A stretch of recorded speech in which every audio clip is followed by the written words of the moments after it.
que dijo Yahvé. Uno ahí, pues, los ojos hinchados.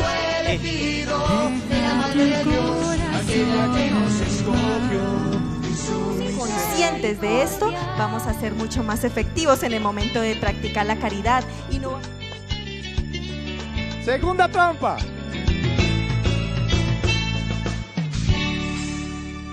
El cielo. Estamos en esta lucha de conocer el tema de las postrimerías y ahora vamos a hablar de dos realidades.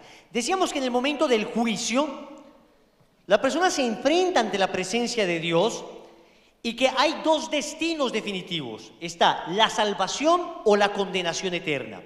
Eso es lo que decíamos.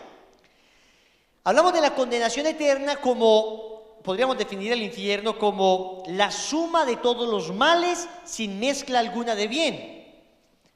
Infierno es la suma de todos los males sin mezcla alguna de bien. Decíamos que el infierno es la autoexclusión de la presencia de Dios, que una persona voluntariamente se excluye de la presencia de Dios, a pesar de que Dios le propuso 1000 medios para que se salvara. Al final la persona con sus propios pies, en su propia decisión, termina condenándose. Decíamos que Dios no creó al hombre para el infierno. Cuando una persona se condena, está fracasando en esa persona el plan que Dios tenía con él. La ilusión, el sueño de Dios para con esa persona era que se salvara. Nosotros no estamos destinados al cielo o al infierno, no, estamos destinados exclusivamente al cielo. La predestinación se entiende en términos de salvación. Dios quiere que todos los hombres se salven y lleguen al conocimiento de la verdad. O sea que en nosotros debe haber una certeza profunda de que estamos llamados al cielo, a la gloria.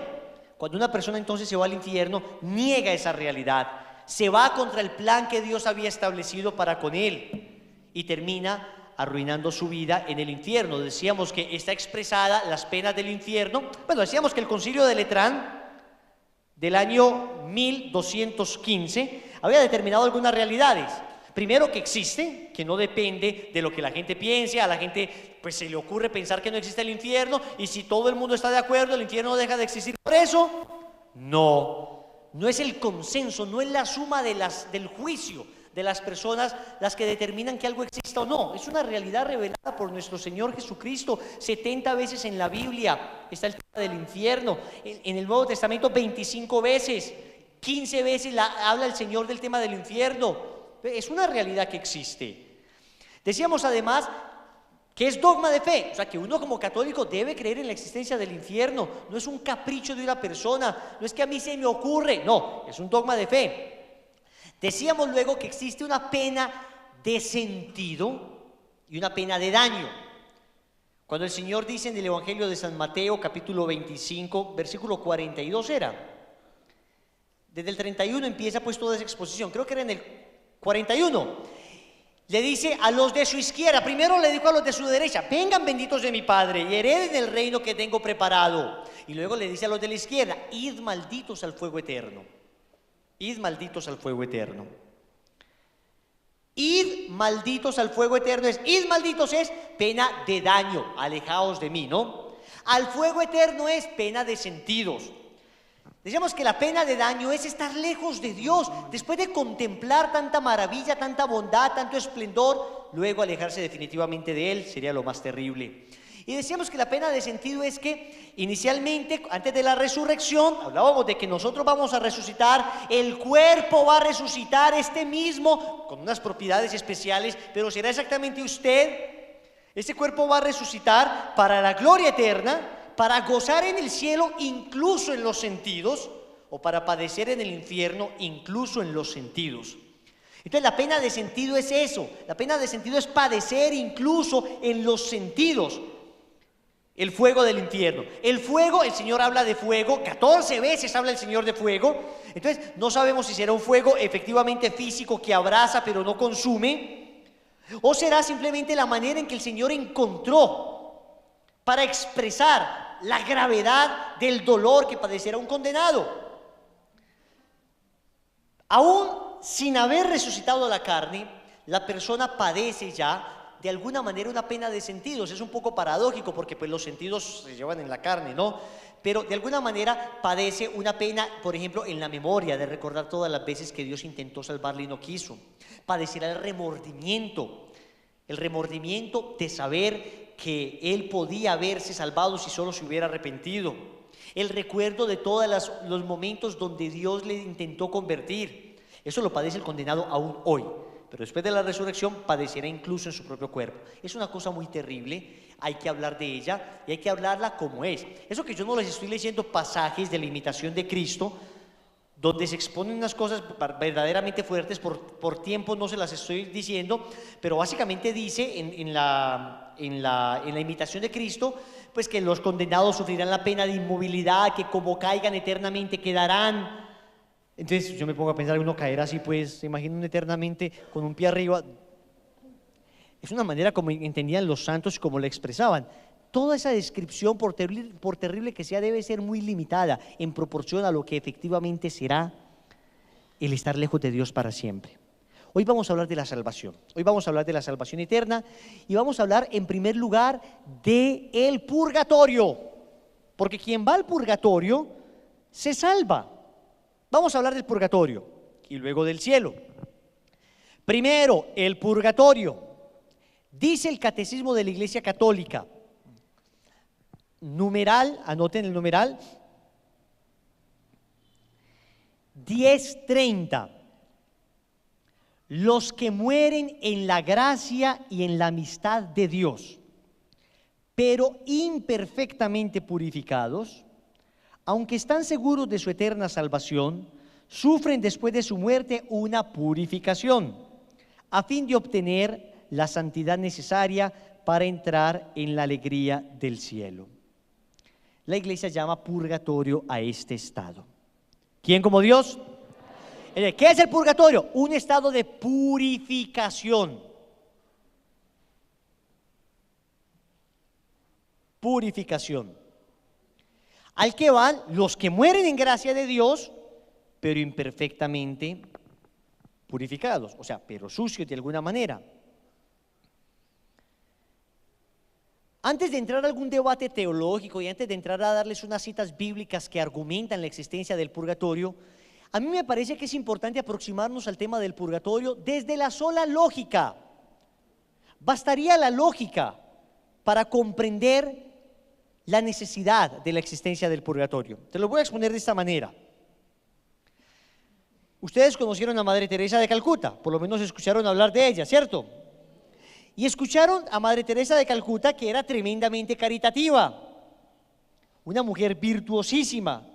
Hoy cuentan una historia tremenda donde Madre Teresa de Calcuta cogió a una persona que se estaba pudriendo vivo y se lo montó al hombro y se lo llevó, claro, allá en esa cultura de la India, una cultura influenciada por el hinduismo.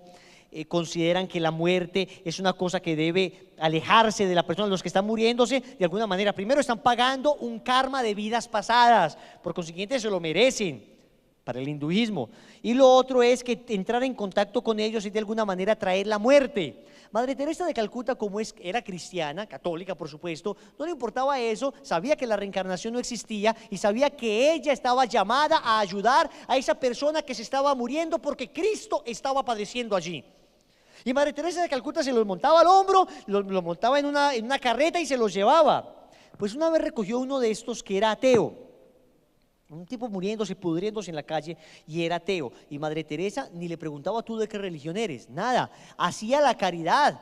¿Por qué? Porque ella sabía que aún en esa persona que no conocía al verdadero Dios estaba Cristo, y lo atendía y le limpiaba las llagas. Y uno de estos ateos le miró una vez y le dijo: Madre Teresa, definitivamente Dios sí existe y usted tiene sus ojos. Él descubrió en la mirada de Madre Teresa de Calcuta la mirada de Dios. Díganme ustedes la pureza, díganme ustedes la caridad de esa mujer. Pregunto, Madre Teresa de Calcuta murió, ¿dónde creen ustedes que esté? ¿Dónde creen ustedes que esté? Pues hombre, una mujer de tan exquisita caridad estará en el cielo con seguridad. Además que la iglesia la ha declarado beata, está a punto de ser canonizada. Ok, ahí nadie tiene ningún problema. Todo el mundo acepta a Madre Teresa de Calcuta, está en el cielo sin ningún problema. Ahora vamos a un caso absolutamente opuesto e hipotético. Pensemos en Adolfo Hitler. Ustedes saben que Hitler fue pues, un demonio encarnado, este señor. Rezamos por él, pero un tipo que mandó matar más de 6 millones de judíos, más de 5 millones de gitanos, más de 5 millones de gitanos, cientos de miles de sacerdotes religiosas, ocasionó una guerra europea, la Segunda Guerra Mundial, que trajo más o menos unos 50 millones de muertos. Y no solo, bueno, ha habido gente mala, pero es que este señor asesinaba de una manera sistemática.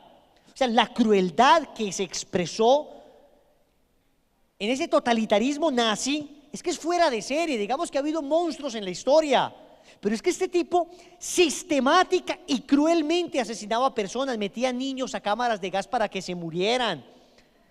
Después los cogían y con la grasa de esos niños hacían jabones. Eran unas cosas tremendas. Ponía a trabajar a esta pobre gente años hasta desgastarlos. Estas pobres personas quedaban en los huesos.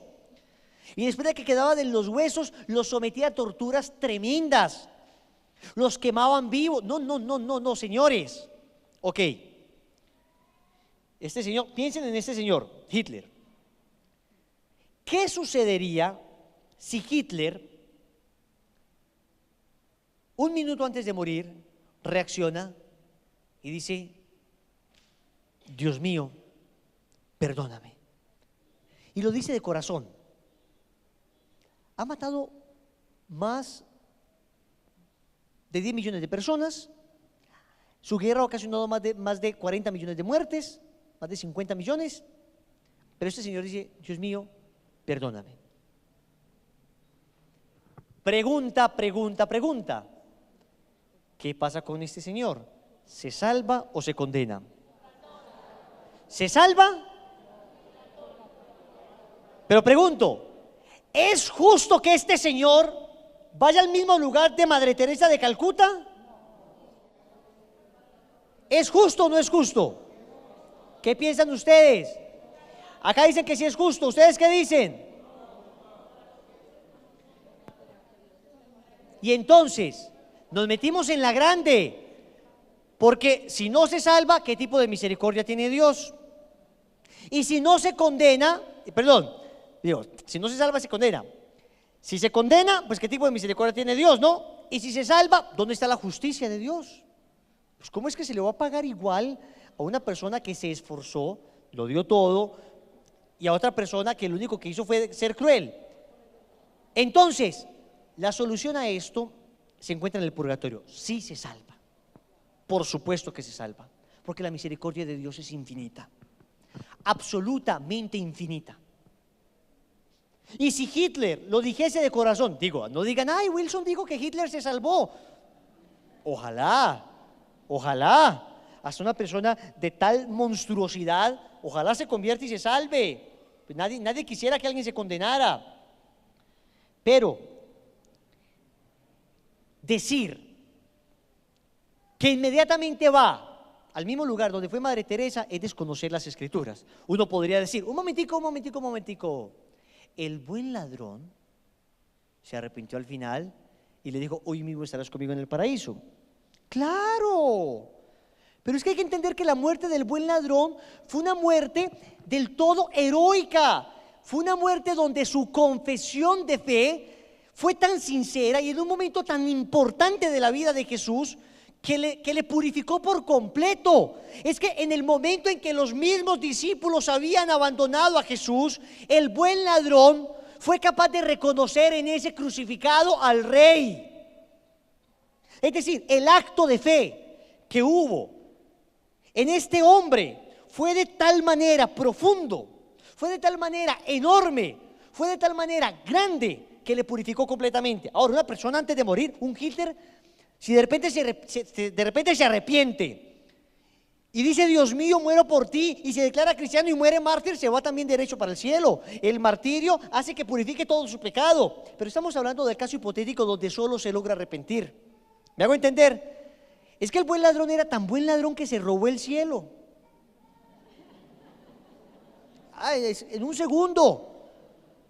En un segundo. Pero un momentito. Dice la Escritura, Apocalipsis capítulo 21, versículo 27. Dice, nada manchado entra a ella. ¿A qué? A la Jerusalén celeste. ¿A qué? Al cielo. Nada manchado entra a ella. Apocalipsis 21, 27. Pero no solo eso. Mateo capítulo 12, versículo 36. Dice el Señor, hasta de una palabra ociosa tendréis que dar cuenta en el momento del juicio. Levante quien ha dicho palabras ociosas, levante la mano. Mateo 12:36. Hasta de una palabra ociosa tendréis que dar cuenta en el momento del juicio. ¿Quién como Dios? Entonces, atentos, atentos. ¿Se salva? Claro, se salva. Pero va inmediatamente donde Madre Teresa. No, hombre. Pues ¿por qué? Porque él tiene que purificar lo que ha hecho. Tenemos varios casos bíblicos donde hay una purificación de la acción que hace. ¿Ustedes se acuerdan del rey David? ¿Se acuerdan del gran David que se enamoró de una mujer llamada Betsabé? La mandó llamar, la embarazó y después mandó matar al esposo. ¿Se acuerdan que el profeta, en ese entonces Natán, se le acercó y le dijo, David, pues ahí le recriminó, eso lo vimos en la charla de pecado, le recriminó lo que había hecho y le dice el Señor, la espada no se apartará de tu casa. La espada no se apartará de tu casa. Señores, Israel desde ese momento no ha tenido paz. No ha tenido paz. Un rey que tiene que pagar las consecuencias de haberse alejado de Dios. Ese niño muere. Y no solo muere ese niño. El rey David al final de su vida hizo un censo. Él estaba acostumbrado a ganar confiando en Yahvé. En un momento desconfió y quiso contar la gente que tenía pues para ver. Y eso le costó también una consecuencia, un castigo. Pero no es que siquiera Dios mande el castigo. Es que la consecuencia lógica, señores. Mi mamá me dice, mi hijo, no meta la mano a la candela. Y yo digo, pues la voy a meter. Y mi mamá me dice, no la meta, pues la voy a meter. No la meta, la voy a meter. La metí para la clínica. Entonces voy a decir, qué crueldad la de mi mamá. ¿Cómo es que permite que me queme? Hombre, pues me dijo que no. No me dio la gana de obedecer, porque es así. No me dio la gana de obedecer. Y si no me da la gana de obedecer, pago las consecuencias. Nosotros aquí no conocemos qué es el frío, perdónenme, no conocemos qué es el frío. ¿Por qué? Porque a lo mucho venimos de Santuario, de Granada, pues, y uno dice, ay, qué cosa tan horrible. Sí, pues, ¿qué? 8, 7 grados bajará. Pero Europa, Rusia, por ejemplo, menos 40 grados centígrados. Eso es frío. Por eso nunca han podido invadirlos. Contra Rusia nadie ha podido. Napoleón intentó y se le congelaban las armas en las manos a los soldados. Hitler intentó y se murieron todos de frío. Los llaman el general invierno. Unos inviernos tremendos. Ok, para esas personas la calefacción no es una opción en los inviernos. Es que si no la tienes, te mueres. Se acabó, te mueres. Bien, tú tienes la calefacción. Hagan de cuenta que la humanidad se encuentra espiritualmente a menos 40 grados centígrados. Si tú no estás cerca del amor de Dios, si tú no estás calientito, cerca de esa hoguera inflamada, llameante de amor, te vas a morir de frío espiritual. Y yo no podría decir, si yo me alejo de esa hoguera y me muero de frío, una hipotermia crónica, nadie podría decir, oiga, qué crueldad la del fuego. Qué crueldad. ¿Cómo es posible que ese calefactor miserable no haya querido calentar a la persona? Pregunto, ¿es culpa del calefactor que estaba allí calentando a todo el que quisiera acercarse o es culpa de la persona que se quiso ir? No es culpa de Dios que una persona pague las consecuencias de sus actos. Es culpa de la persona que en su libertad decidió alejarse de Dios. Y al decidir alejarse de Él, entonces tendrá que pagar las consecuencias de alejarse de un Dios que le ama. San Agustín lo resumía clarísimo, decía, si te acercas a Dios, todo lo bueno se acercará a ti. Si te alejas de Dios, todo lo bueno se alejará de ti. Porque si Él es la bondad, si Él es la belleza, si Él es la verdad, si Él es la perfección, yo me alejo de Él, me alejo de todo lo bueno, bello, perfecto, bondadoso. Me alejo de todo. Nos alejamos de Dios y pagamos las consecuencias. Y las consecuencias hay que pagarlas. Ya vemos, tendremos que dar cuenta de toda palabra. Ya vemos, nadie impuro entra a este lugar. Pero si me arrepiento, me he de salvar. Señores, escúchenme en esto. Una persona puede haber vivido en pecado mortal toda su vida. Puede haber sido perdónenme la expresión, un engendro del diablo. Para que se hagan la idea de un tipo perverso, pues. Y si al final de su vida, de corazón dice, Dios mío, perdóname, se salva. Se salva. Eso sí, purgatorio venteado, pero se salva. Con seguridad. Dios no se va a resistir a la petición de corazón de un hijo suyo. No se va a resistir. Él lo perdonará. Pero Él tendrá que purificar todo lo que ha hecho. ¿Y dónde lo purificará? Por los méritos de Cristo, en el purgatorio. Porque lo puede purificar acá en la tierra, puede ganar méritos acá en la tierra. Pero si Él no se purifica acá, con ayuno, con oración, si Él no rectifica su voluntad, si esa voluntad que estuvo inclinada al pecado no vuelve a dirigirse a Dios, a base de esfuerzo, de oración, el placer desordenado termina torciéndola. Si esa voluntad no se vuelve a enderezar, entonces en algún lugar tendrá que enderezarse. Ahí está el estado del purgatorio para enderezarla. Por eso será una purificación que básicamente reordenará una voluntad que se desordenó por el pecado. Por placer desordenamos lo que con esfuerzo y sacrificio reordenamos. Es que, señores, esto que les estoy diciendo ni siquiera es meramente una lógica espiritual, es una lógica de la vida. Es uno que vean un gordo, un gordito. Miren el gordito. El gordito se hizo gordito, a excepción de las personas que tengan algún tipo de enfermedad, de la tiroides y lo que sea. El gordito se hizo gordito, pero no crean que ustedes, pues que era un tipo flaquísimo y al día siguiente amaneció gordísimo. ¿Qué me pasó? No. Fue un proceso donde él empezó a punta de placeres y placeres y placeres, en este caso el placer del gusto. Él empezó a comer. Después vuelva a adelgazar. ¿Y cómo se adelgaza? Con sufrimiento, cerrando la jeta, cerrando la boca. Hay una máxima en latín que dice nemo repente fit pessimus. Nemo repente fit pessimus. Es nadie se hace malo de repente. Pessimus es malo. Nemo repente fit pessimus. Pues podríamos decir nemo repente fit gordus. Nadie se hace gordo de repente. Yo no sé si gordus en latín es gordo, pero me lo inventé. Entonces, en la lógica de la misma vida, lo que yo hago con el placer, un placer desordenado, que termina desviando mi voluntad, pues lo enderezo a base de dolor. Ay, hombre, por Dios, eso hay que ver a la gente que está haciendo dieta. Esa hamburguesa es provocativa. El arrocito con huevito, rojito, con una tajadita, pero tajadita de esas amarillitas, revenidas, dulcecitas, grasositas. Dios mío bendito. Con unos ¿cómo se llama esto? Unas yuquitas, palitos de yuca deliciosos. Pero es que todo lo rico engorda, ¿no? Qué cosa tan terrible.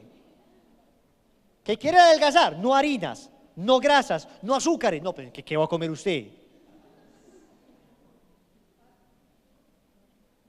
Entonces, la lógica misma de la vida implica que lo que yo desordené con placer desordenado, pues reordeno con sacrificio, reordeno con virtud,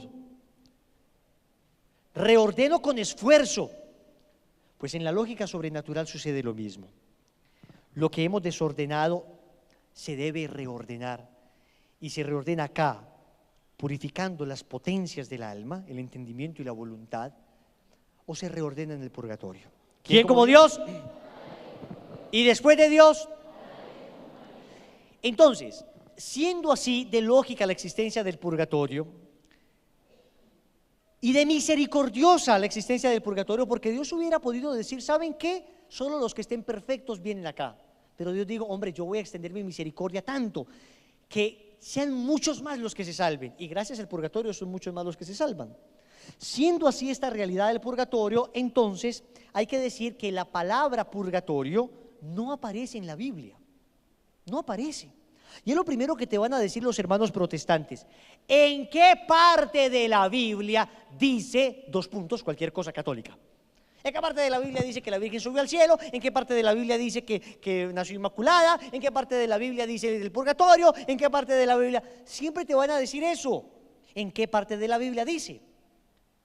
Mis muchachos, familia mía, queridos hijos, no se dejen engañar con ese falaz argumento. Lo primero que tienes que hacer es decirle, oye, ¿y quién te dijo que todo tiene que decirlo la Biblia? ¿Quién? Dame una cita bíblica tú que diga, todo tiene que estar en la Biblia. Dame una. ¿Tú qué crees que todo tiene que estar en la Biblia? ¿Ok? Demuéstrame bíblicamente eso. Demuéstrame bíblicamente que todo lo que una persona debe creer y hacer para ir al cielo está en la Biblia. Es la primera respuesta que uno debería darle. Y no van a encontrar una cita bíblica que diga todo lo que un cristiano debe hacer está en la Biblia. Es más, vas a encontrar citas bíblicas que te dicen no todo está en la Biblia. Juan capítulo 20 versículo 30. Dice el apóstol San Juan, muchas otras cosas hizo Jesús en presencia de sus discípulos. Juan 20:30. Juan 21:25, también lo vuelve a decir San Juan, un capítulo después, muchas otras cosas hizo Jesús, que si se escribieran una por una, no habría libros en el mundo. La Biblia no dice todo, la Biblia dice cosas demasiado importantes. Entonces, el ejemplo es el siguiente. La Biblia es necesaria para salvarnos, conocerla, ¿sí o no? Sí. ¿La Biblia es suficiente para salvarnos? No. Se lo voy a poner con un ejemplo sencillo. El agua. ¿El agua es necesaria para vivir? ¿Una persona podría vivir sin agua? Se muere. Ahora, ¿el agua es suficiente para vivir? ¿Una persona podría vivir solo de agua? Se moriría. Los católicos hemos entendido que la Biblia es palabra de Dios, que todo lo que dice la Biblia es necesario para la salvación, pero que además de la Biblia existe la tradición, que también es palabra de Dios transmitida oralmente. Y de ahí es que tenemos muchas otras realidades que no aparecen en la Biblia. Otras realidades que, claro, pueden tener su argumento bíblico, su fundamento bíblico, por supuesto. El purgatorio no aparece en la palabra, pero ahora vamos a ver con toda claridad que aparece el concepto, la idea del purgatorio, pero no aparece la palabra. Cuando viene un hermano evangélico se me acerca y me dice, oye, ¿en qué parte de la Biblia dice purgatorio? Yo le digo, oye, ¿y tú de qué iglesia eres? Trinitario, cuadrangular de la iglesia no sé qué. ¿Tú eres de la Iglesia Cuadrangular Unida de Colombia? ¡Sí! Mira, la palabra purgatorio aparece justo ahí abajito de la cita bíblica donde dice Iglesia Cuadrangular Unida de Colombia. ¿Le podría buscar esa cita?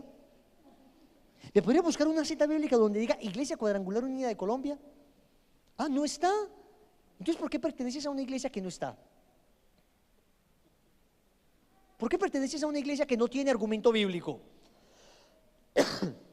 Hermanos, muchachos, no todo está en la Biblia, pero la idea clara sí está.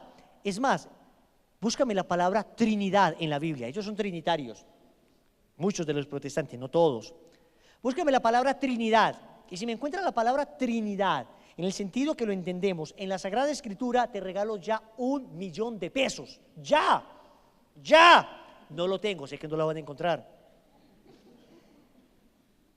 Así de seguro estoy que no existe esa palabra en la Biblia, pero aparece claramente Mateo capítulo 28 versículo, desde el 19 en adelante. Id por todo el mundo anunciando el evangelio, bautícenlos en el nombre del Padre y del Hijo y del Espíritu Santo. Aparece ahí la Trinidad, aunque la palabra no lo diga, aunque no diga palabra Trinidad. Palabra encarnación, ¿dónde está la palabra encarnación? No está en la Biblia, aunque los protestantes también la utilizan mucho, que Dios se encarna, pero la palabra no aparece en la Biblia. Sin embargo, si tú ves el Evangelio de San Lucas, capítulo 1, versículo 26 y siguientes, hasta el versículo 38, te das cuenta que ahí está la encarnación. Aparece la idea. Lo mismo pasa con el purgatorio. No aparece la palabra purgatorio, pero aparece la idea. Aparece la idea. ¿Quién como Dios? ¿Dónde aparece la idea? Ustedes van a sacar sus Biblias. Levante la mano el buen católico que trajo Biblia. Dios mío bendito.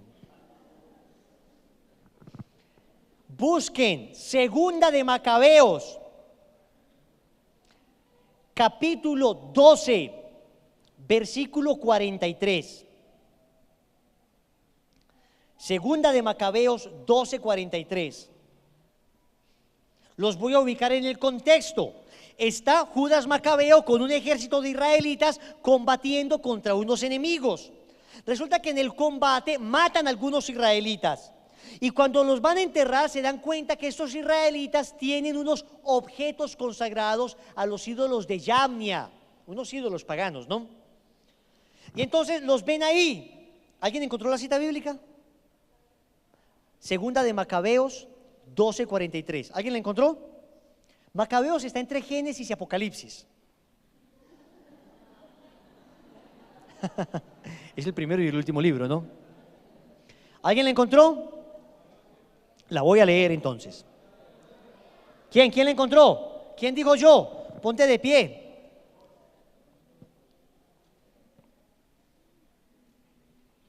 Cuidado, perdón. Bueno, ok. Esa es primera Macabeos. Segunda Macabeos 12, versículo 43, dice así. Voy a leer desde el versículo 41. Encontraron los restos ahí, ¿no? Y encontraron estos objetos consagrados a los ídolos de Yamnia. Todos se admiraron de la intervención del Señor, justo juez, que saca a la luz las acciones más secretas. Ok. Gracias, Señor, porque nos mostraste que estos muchachos tenían cosas consagradas a los ídolos. Y rezaron al Señor para que perdonara totalmente ese pecado de sus compañeros muertos.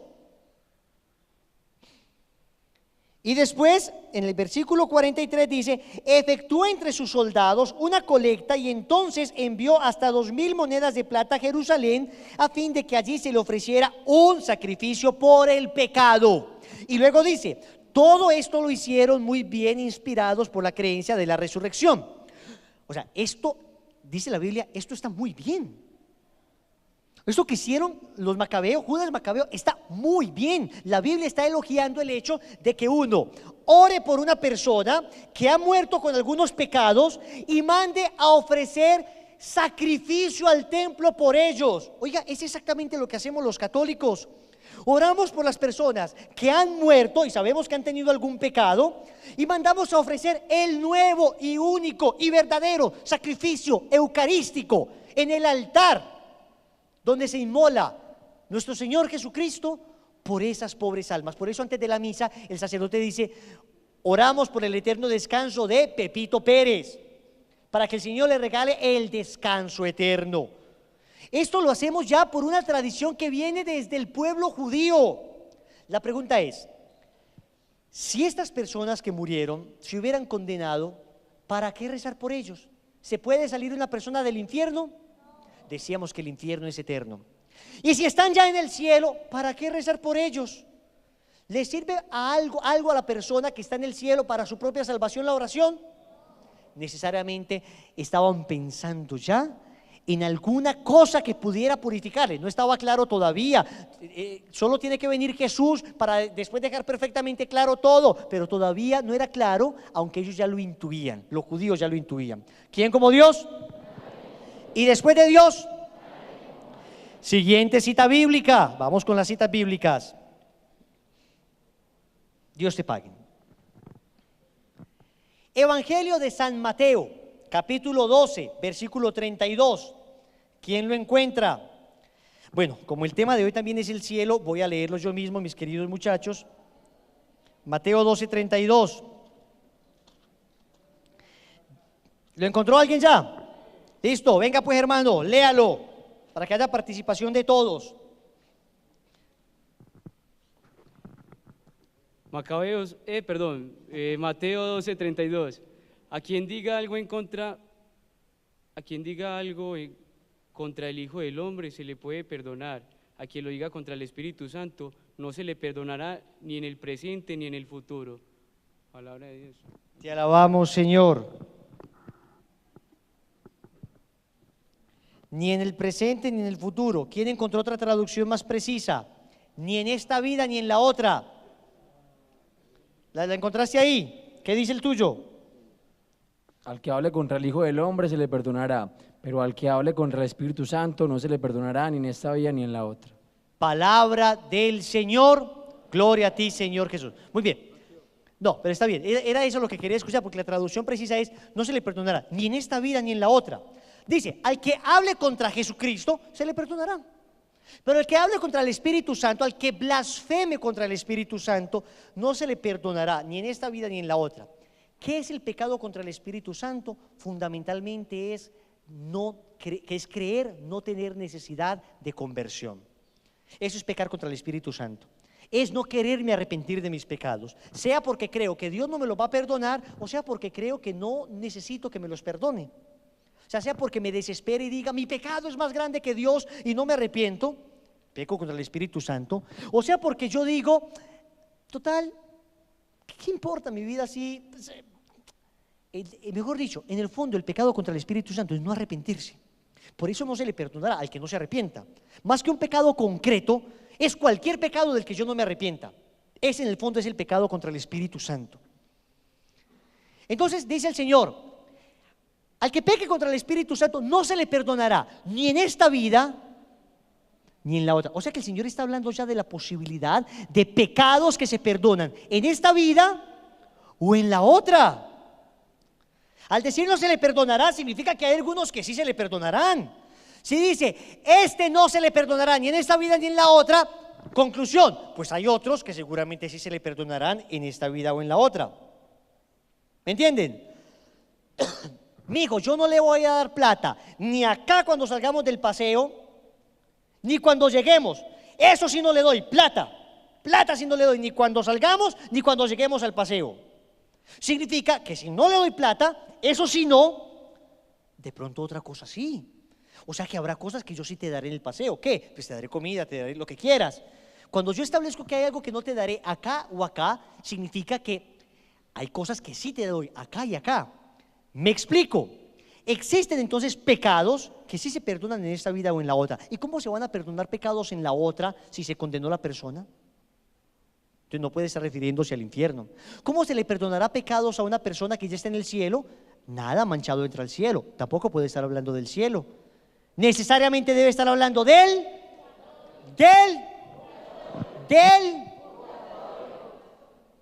clarísimo.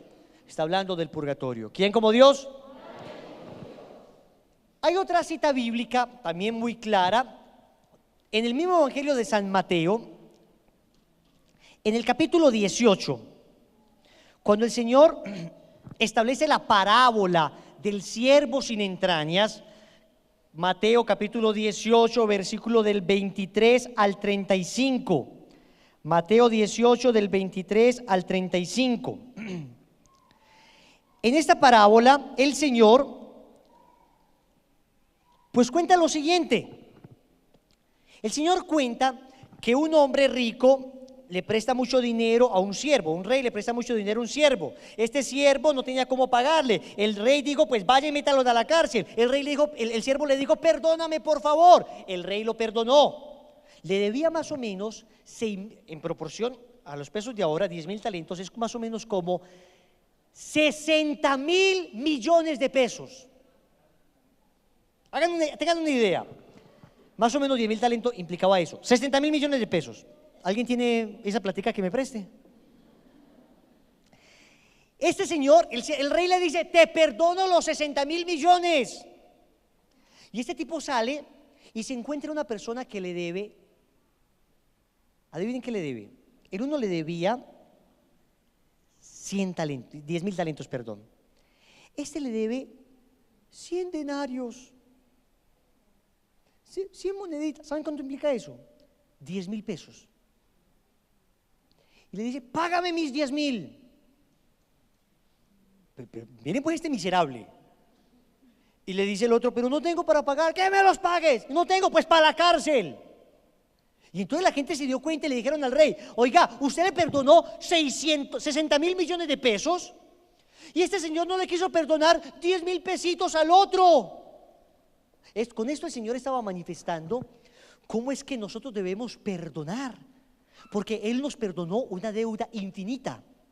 Y nosotros cuando alguien nos ofende, por muy grave que sea la ofensa del otro, será una ofensa finita, porque a quien ofende es a un ser finito. Pues me duele mucho, pero es 10.000 pesos al lado de los 60.000 millones. ¿Me hago entender? Entonces termina el texto diciendo, y el rey se enojó tanto que lo envió a la cárcel. Y no saldrá de allí hasta que pague hasta el último centavo. ¿Qué significa eso? Que seguramente saldrá de allí, pero se demorará un ratito, se demorará tiempito. Eso, y dice el Señor, lo mismo hará mi Padre Celestial con vosotros, si no perdonáis de todo corazón a quien nos ofende. Muchachos, ¿saben que las cosas que más lleva a gente al purgatorio es el odio? Gente muy buena, muy querida, pero con rabia en su corazón, con resentimiento en su corazón. Y si no perdonan, una de las cosas que lleva más al purgatorio, a las personas, a purificar allá, es el odio, porque Dios te perdonó, porque cuando te confesabas el sacerdote generosamente te impartía la absolución, y sin embargo tú y yo no quisimos perdonar al que nos hizo un daño infinitamente inferior. Y dice el Señor, entonces han de pagar esto en una cárcel, y no saldrá de allí hasta que haya pagado. ¿Qué es el purgatorio? Pues esa cárcel de la que no saldremos hasta que hayamos pagado. ¿Quién como Dios? Finalmente, último texto bíblico para hablar un poco de las almas del purgatorio. Primera de Corintios, capítulo 3,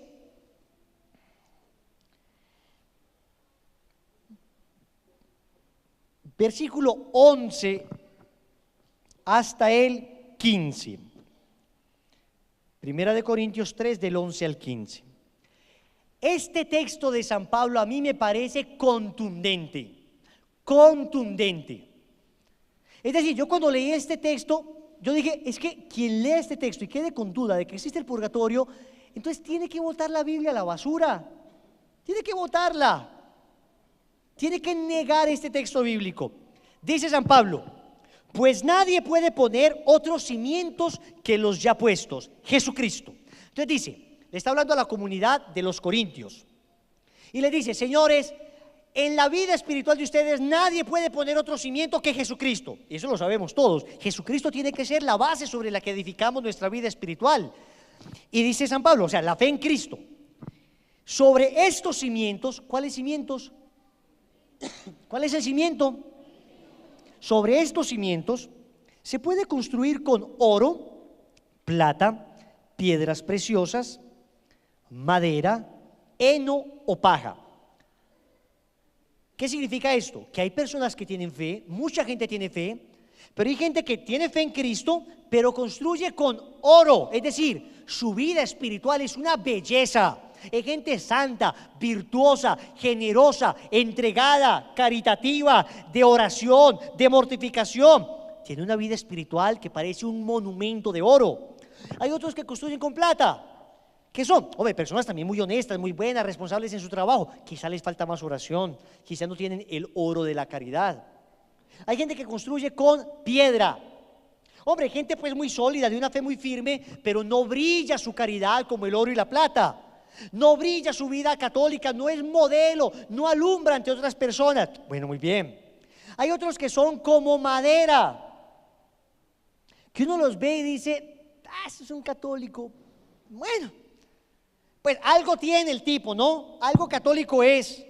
Pero uno ve que le falta pues la solidez de la piedra, que le falta el brillo del metal precioso, aunque uno ve, va a misa cada 8 días, pues hombre. A otros en cambio que construyen con paja, que son católicos, señores, católicos de un Dios bombero. ¿Saben cuál es el católico de un Dios bombero? Se prendió un incendio en mi vida y Diosito lindo, venga, ayúdeme, papito Dios. Y viene Dios, le apaga el incendio. Muchas gracias, Dios lo bendiga. Usted lo bendiga. Usted te bendigas. ¿Quién como Dios? El Dios aspirina. ¿Cuándo te tomas una aspirina tú? Cuando te duele la cabeza. Se deja de doler la cabeza y se acabó. Pues así puede construir una persona. Tiene fe, y es cierto. Yo creo en papito Dios, Chuchito lindo. Y le sacan uno el detente. Y le sacan una imagen del divino niño así, esa pobre imagen, el pobre divino niño está pues ya deforme, la forma de la nalga de la persona, de tanto tiempo de tenerla en la billetera, así pues, no. Perdónenme lo crudo, pero es así, ¿no? Y esa, una imagen que tú soplas y se desintegra de lo vieja que está. Y dice San Pablo, ya usted puede construir con alguna de estas piedras preciosas o heno, paja, madera, etc. Pero la obra de cada cual quedará al descubierto, se hará patente. La pondrá al descubierto el día que vendrá acompañado de fuego. Ojo pues, cada cual tendrá un momento del juicio, ese será el día del fuego, la prueba de fuego. Y el fuego probará la calidad de cada obra, de la obra de cada cual. Aquel cuya obra construida sobre los cimientos resista, recibirá la recompensa. Es decir, pasa por el fuego. Ustedes saben que el oro es resistente al fuego, por eso es un metal tan precioso. El oro resiste altísimas temperaturas. Y precisamente lo que hacen para purificar el oro es someterlo a altísimas temperaturas. Y los metales que no sean tan nobles como el oro, pues se van derritiendo, ¿no? Se van diluyendo, que aguantan menos. Entonces, si su vida espiritual es como oro, o usted pasa por el momento del juicio y Dios le dice, papito lindo, le estaba esperando, hágame el favor, vea, las llaves inmediatamente, cuarto 472, le tocó penthouse. Uno dice, pues una maravilla, le tocó pues un cuarto bellísimo, entró. Pero, más aquel cuya obra quede abrazada en sentido de fuego, no en sentido de abrazada con ese, en sentido de quede consumida, sufrirá el castigo. Purgatorio. Dice, él, ¿quién? El que sufre el castigo, no obstante, quedará salvo, pero no sin pasar por el fuego. Palabra de Dios. Si alguien me dice que esto no es el purgatorio, que se invente cualquier otra explicación, a ver si es capaz de cuadrarle con este texto. Mire que la persona se salva porque había construido sobre Cristo, ¿no? Pero tiene que purificar, tiene que purificar. He ahí el purgatorio. Entonces, ¿el purgatorio qué será? Pues un momento de sufrimiento. Ya después de todo este marco bíblico, para que ustedes se den cuenta, después de la lógica, después de la teología magisterial, después de este marco bíblico, ahora sí hablemos, ¿qué es el purgatorio entonces? Un lugar donde el alma padece y se purifica por todos los pecados que cometió en la tierra, de los que se arrepintió, pero de los que no pudo purificarse plenamente. Decíamos que el pecado tiene dos consecuencias. ¿Cuáles son? La pena y la culpa. ¿Se acuerdan de la pared blanca? ¿Se acuerdan que cuando uno peca es como si clavara en el alma pura un clavo negro y asqueroso? Tú te vas a confesar. ¿Qué hace el sacerdote? Coge y quita el clavo. Te absuelve de tus culpas. Quitar el clavo es quitar la culpa, pero la pena subsiste. El hueco quedó. Tú te cortas, vas donde el doctor te cose la herida. Ya te quitó, ya no estás supurando, ya te quitó la cortada. ¿Qué queda después? La cicatriz. ¿Qué queda después? El orificio. Queda la pena. Esa pena es la que se purifica en el purgatorio. Wilson, ¿significa que todo el mundo va para el purgatorio? Pues señores, les voy a decir la verdad, no necesariamente todo el mundo va para el purgatorio, pero uno tiene que tener una vida llena de virtud para lograr llegar directamente al cielo. Uno tiene que aspirar llegar directamente al cielo y estar completamente purificado. ¿Y cómo se purifica eso acá en la tierra? Con un regalo que se llaman las indulgencias. Las indulgencias. ¿Qué son las indulgencias? Es la manera de revocar de nuevo toda esa pared. Es el, ¿cómo se llama esa crema? Cicatricure. Cicatricure. No, pero el cemento es de allá, no, pero el cicatricure, no me acuerdo de cómo se dice. Cicatricure, cica. Ustedes me entendieron. El cicatricure, no soy capaz de pronunciarla. Cicatricure, ya. El cicatricure es esa famosa crema pues para quitar las cicatrices. Pues eso existe acá en la tierra, eso sería la indulgencia. Ese revoque, ese estuco sería la indulgencia. ¿Y cómo se consigue una indulgencia? Entonces les voy a decir, se gana indulgencia, se logra ahorrar una persona el purgatorio en 5 pasos. ¿Eso lo vimos ya? En el tema del pecado, ¿no? Si ya lo vimos, vale la pena volverlo a anotar. Esto que les voy a decir es una maravilla y nadie lo conoce, porque es una manera extraordinaria de salvarse del purgatorio. Antes de contarles esto, para que se me animen más, quiero decirles que el purgatorio es dolorosísimo. Hubo una santa a la que el Señor, hubo varias santas a las que el Señor les permitió tener contacto con almas del purgatorio. Uno de ellos fue, por ejemplo, el Padre Pío, un alma santa. El Padre Pío, narran en su vida que él en una ocasión se le apareció un alma del purgatorio de un sacristán de la parroquia donde él estaba, del convento, el encargado como de limpiar los vasos sagrados, y se le apareció siempre con un rostro triste, adusto, así serio, y le dice: mira, estoy en el purgatorio por no servir bien el altar, por ser negligente en las cuestiones sagradas. Y entonces el Padre Pío le dice: ¿qué hago por ti? Le digo: pues reza por mí para que yo salga del purgatorio. Y el Padre Pío se fue inmediatamente como a seguirlo porque se fue como para la iglesia, y cuando llegó pues se cayeron algunos copones sagrados como para manifestar que eso era cierto, que no era un sueño. Y Padre Pío se puso a rezar por él y a hacer penitencia, oración, mortificación, celebrar misas, orar rosarios, y se le vuelve a aparecer al poco tiempo esta alma pero llena de resplandor y majestad, y le dice: gracias a tus oraciones he salido del purgatorio.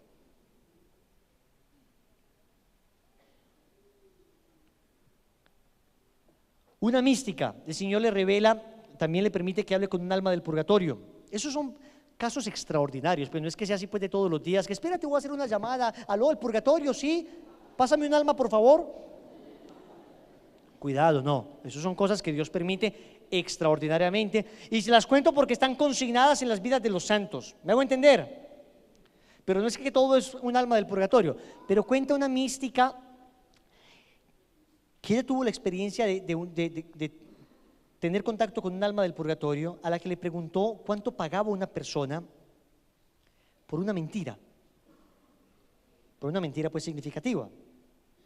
Oiga, a los que nos gusta mentir, pues Dios quiera que ninguno nos guste, pero a los que tienen el hábito de mentir, escuchen esto. Y le dice ella: lo semejante a ustedes en esto. Digo: ¿en 5 días? No. ¿5 semanas? No. ¿5 meses? No. 5 años. Y digo lo semejante. ¿Por qué lo semejante? Porque evidentemente el tiempo del purgatorio es distinto. Debe haber un tiempo alguno, pero no se contará igual acá, pero debe haber un antes y un después.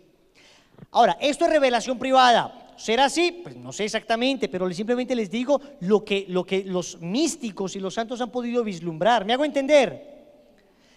Ok, ¿quién quisiera salvarse del purgatorio e ir directamente al cielo? Todos queremos.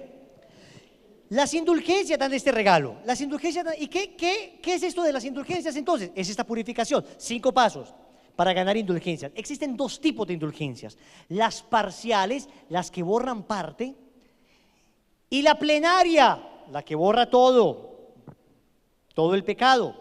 5 pasos para ganar indulgencias. Primero, confesión, confesarse, arrepentido de corazón.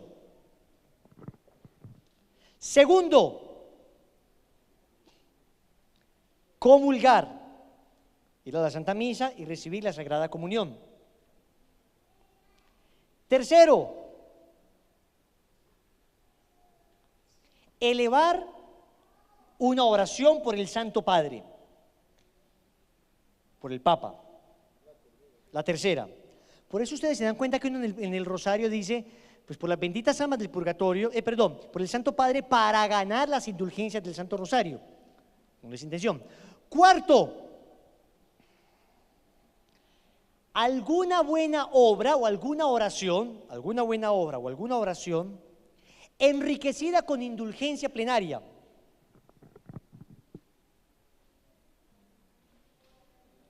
Alguna buena obra o alguna oración enriquecida con indulgencia plenaria. Le voy a explicar.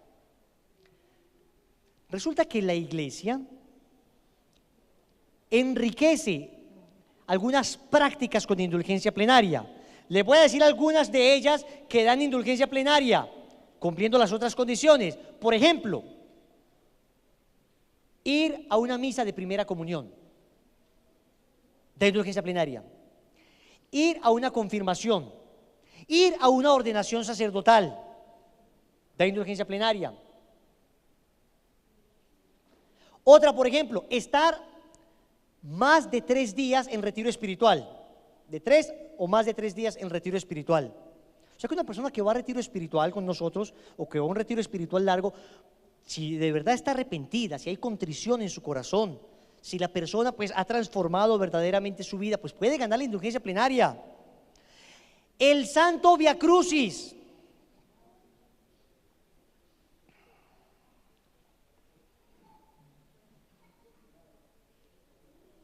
El Santo Via Crucis, no, es otra de las prácticas enriquecidas. ¿Tiene como Dios? Bien, primera condición entonces, confesión. Segunda condición, comunión. Tercera condición, oración por el Papa. Cuarta condición, una obra que tenga indulgencia. Hay una muy importante que tiene indulgencia y es rezar el rosario durante 15 días seguidos. Al día 16, indulgencia plenaria. Al día 17, indulgencia plenaria. Así, si no lo interrumpes, eso te vale como para ganar indulgencia todos los días. Por eso no interrumpan, no dejen de hacer el rosario todos los días por nada del mundo. ¿Listo? Quinta condición, la más difícil de todas. Esta quinta condición es la razón por la cual no siempre se ganan indulgencias plenarias. Es renunciar a todo pecado y a todo afecto al pecado, incluso venial. Renunciar a todo pecado y a todo afecto al pecado, incluso venial. Renunciar a todo pecado y a todo afecto al pecado, incluso venial.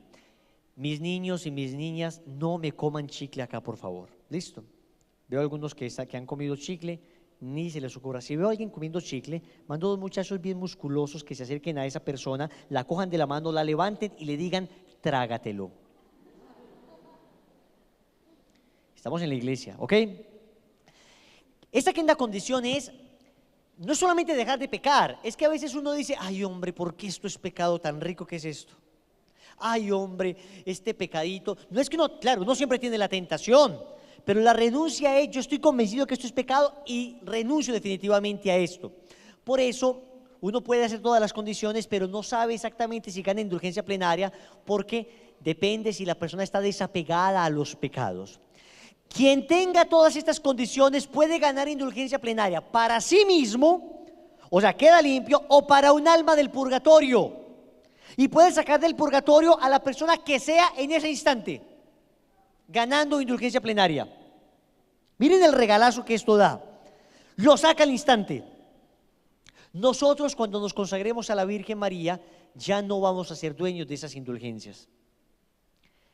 La Virgen María verá, uno las gana y se las entrega a la Virgen María y la Virgen verá a quién se la da, porque ella sabe más que nadie. Uno dice, ay, por tal familiar, ok, la Virgen seguramente, si uno es bien generoso con ella, ella seguramente será bien generoso con uno, pero ya ella es la que dispone, porque usted estrictamente hablando tiene derecho a esa indulgencia. Usted es el que determina quién la aplica, no la puede aplicar a otro vivo. Ay, para que se le borren los pecados a esta persona que está viva, porque el vivo la puede ganar por él mismo. O sea, él todavía tiene capacidad de ganarla. En cambio, por ti la puedes aplicar y por un alma del purgatorio. Cuando te consagres a la Virgen, ya la Virgen María se encarga. La entregamos, el valor, eso se llama el valor satisfactorio de nuestras buenas obras. La entregamos a la Virgen María. Padre Jorge Lorin, la otra vez que rezar el Santo Rosario delante del Santísimo también daba indulgencias para la... También, el Santo Rosario de rodillas ante el Santísimo también da indulgencia plenaria. ¿Quién como Dios?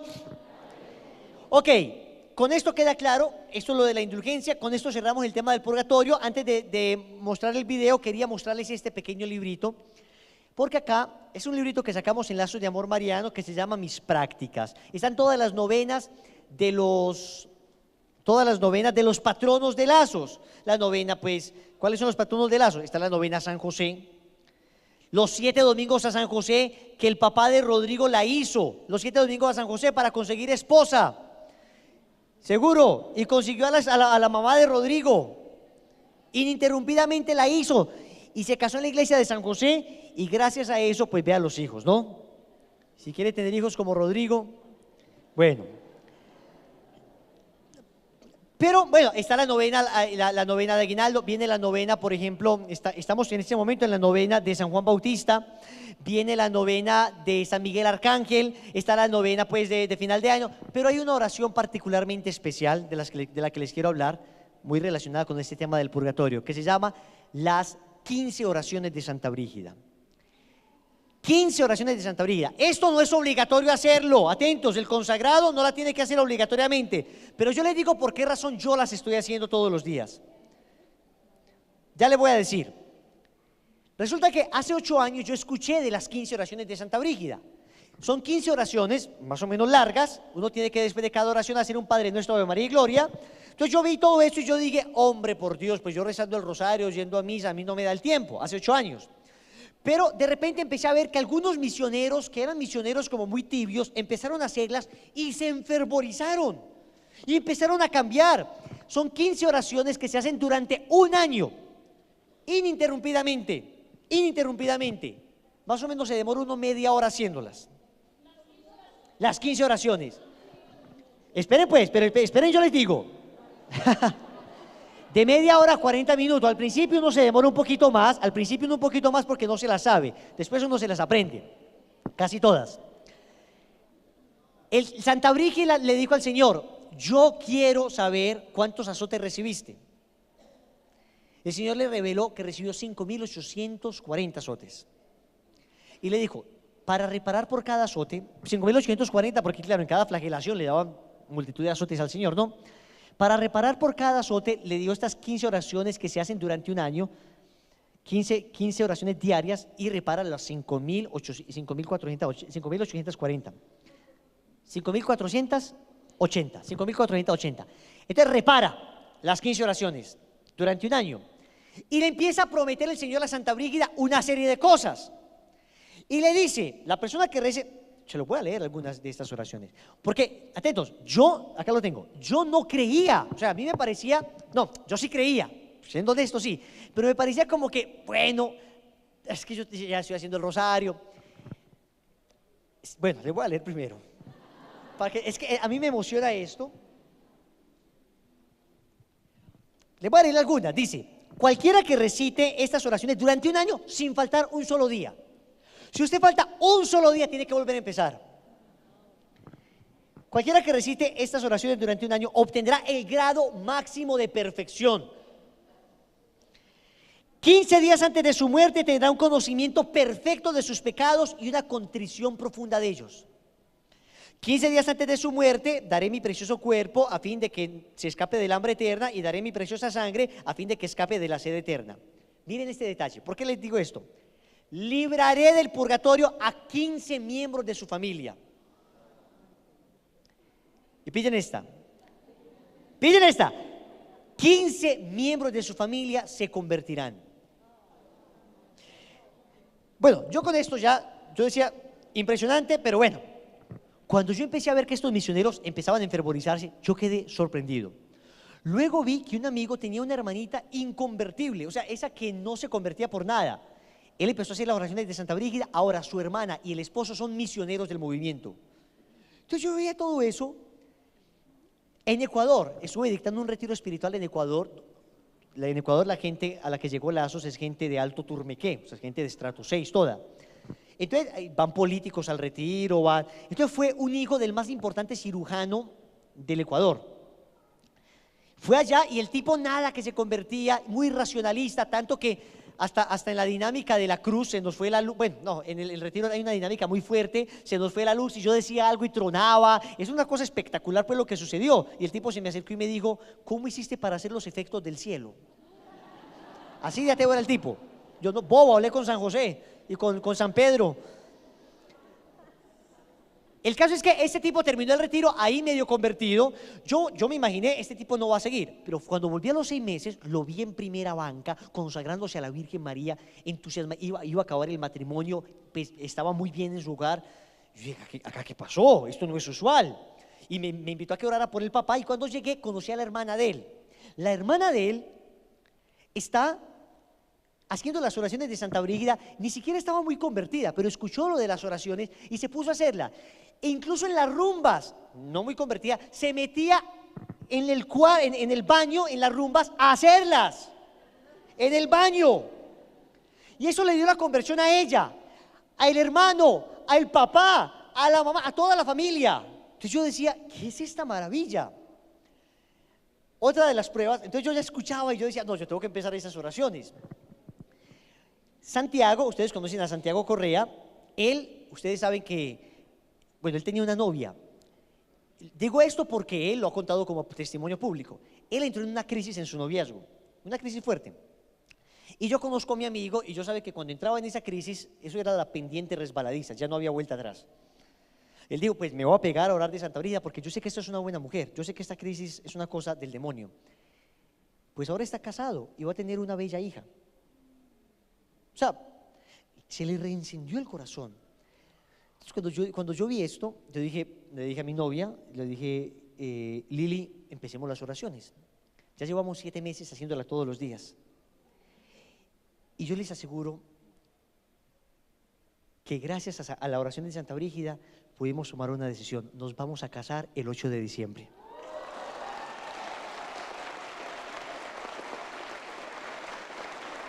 Allá los espero. 8 de diciembre, si Dios quiere, será nuestro matrimonio. Estamos buscando la iglesia, la catedral va a tocar. Los espero allá como mis hijos de consagración y les pido que recen mucho por este proceso. Pero yo estoy seguro que tiene mucho que ver estas oraciones de Santa Brígida. ¿Por qué les digo todo esto? Porque además hay promesas especiales para quien las difunda. Entonces yo quiero todo eso, venga para acá. Pero cuando yo empecé a hacer las oraciones, yo me di cuenta, claro, con razón tantas gracias, es que son bellísimas. Es que unen increíblemente, estas oraciones unen increíblemente a la pasión de Cristo. Uno en todas las oraciones pide por su hora de la muerte, entonces claro, tiene que estar llena de muchísimas gracias. Levante la mano, ¿quién las está haciendo acá? Oh, les felicito, les felicito. Yo llevo 7 meses ya. Ahora, le pasó a una misionera, llevaba 10 meses, se las aprendió de memoria. La 15 oración, ella hizo todas las oraciones, se le olvidó la oración 15, dijo, en la noche la hago, y se durmió. Al día siguiente, cuando despertó, lo primero que se le vino a la cabeza fue la oración 15, a volverlas a empezar. Les voy a contar lo que me pasó ahorita en Roma, ahora en la canonización. Yo me fui, estuvimos en Asís, llegamos cansadísimos de caminar todo el día. Llegamos como a las 7 de la tarde, allá todavía no anochece sino hasta las 9 cuando está en verano. Entonces llegamos y yo dije, hombre, son las 7, todavía es de día, lo primero que voy a hacer es terminar Santa Brígida. Entonces me recosté un ratico, hacer las oraciones de Santa Brígida y me dormí. Dios mío bendito. Y me desperté. Entonces cuando me desperté lo primero que hice fue mirar Brígida y mirar la hora. Entonces miré el reloj, eran las 8. Eran las 8 y yo vi y estaba de día. Yo dije, Dios mío, las 8 de la mañana. No. ¿Se imaginan? Yo en ese cuarto, claro, yo estoy acostumbrado a que las 8 acá de la noche es oscuro. 8 para mí, de días, 8 de la mañana. Y yo miraba la ventanita, y yo miraba las oracioncitas, y oh, my love, my love. No, yo dije, no. Pues eso fue ¿cuánto? Hace un mes. 6 mesecitos. Y dije, pero no, ¿cómo me dormí tanto? Las 8. Entonces miré el celular y decía las 20. Y yo, las 8, las 20, 8 de la noche, 8 de la noche, 8 de la noche. Y empecé a besar el librito, muy lindo el librito. Venga para acá, de rodillas a terminar Santa Brígida. No. Me ha pasado una serie de cosas espectaculares y créanme que estas oraciones incrementan el fervor. Se lo recomiendo a todos. Este librito lo sacamos en Lazo. Acá está también están las oraciones del consagrado. Entonces, afuera, lo están vendiendo acá. Estamos promocionando especialmente el librito. Están vendiéndolo acá. Pero si no quieren, yo no sé cuánto vale.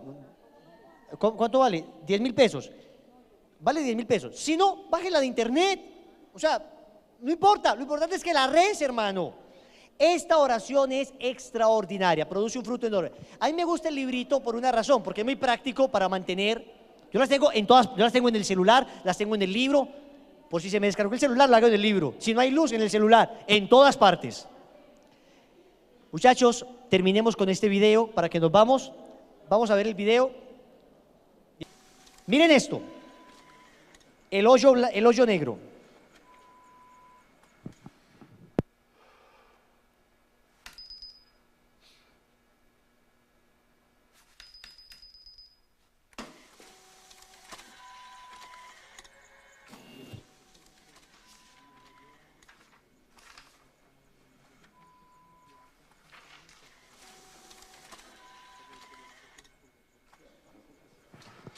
Miren esto.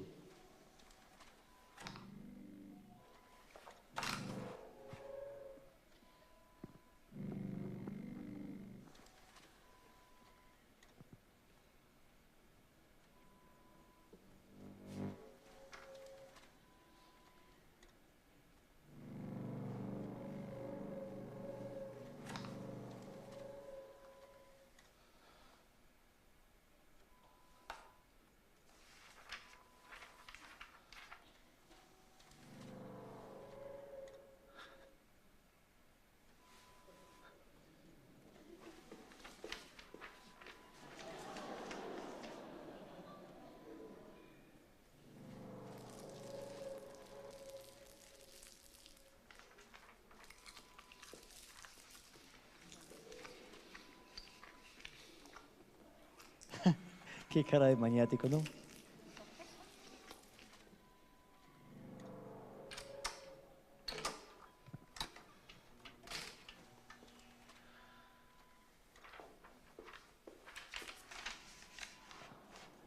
Caja fuerte.